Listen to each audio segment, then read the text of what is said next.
Well, let's bring in the panel. Michael Costa, former Labor Treasurer of New South Wales, very good one, and David Gazzard, who was Senior Advisor to Liberal Treasurer Peter Costello, but now heads DPG Advisory Solutions.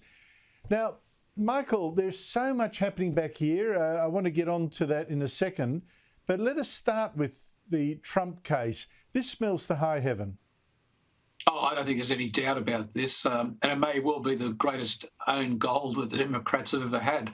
The fact of the matter is that I think the Democrats are in a really difficult position with this. On the one hand, you're likely to make Trump a martyr, but that only benefits one group of people, and that is people that are running in the Republican Party against Trump for the nomination. I think DeSantis would probably be the happiest person around. I think he'll be able to garner some of the Trump supporters who in the past would have been hostile to him as a result of the Democrats pursuing through their legal avenues. And let's not kid ourselves, it is a position that's been taken by a Democrat for political purposes. Most of the charges, if you listen to some of the eminent lawyers, Alan Dershowitz and others, seem to have really no basis.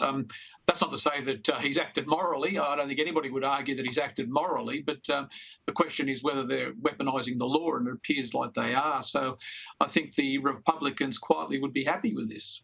Yeah, I don't know. David, so we're told by Michael it might be an own goal for the Democrats, but I just wonder whether it'll actually work for them, because you're probably going to get Republicans more likely now, as Michael says, to rally around Trump, make him their nominee in next year's elections for president. But I suspect he'll then probably lose, because in the end, let's not forget what the payouts were for.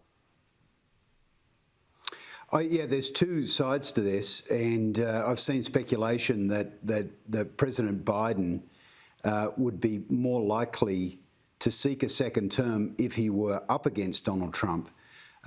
So the key question in this is what the trial will do to the extent of the Republican base, because there's no doubt it will energise some of it, but we need to know whether that's a shrinking part of the Republican base. And I think Ron DeSantis, who's probably the most likely, he's undeclared, but we can see what he's doing. It benefits him in a way if the whole Donald Trump dog and pony show continues, because he actually achieved a swing to him from Democrat voters in various sections of Miami.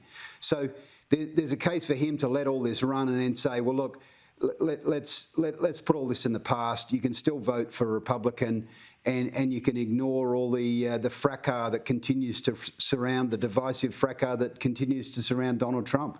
Well, let's see how that works, because if Donald Trump beats Ron DeSantis for the Republican nomination, all that's rather moot. And that's the danger, I guess, for the Republicans.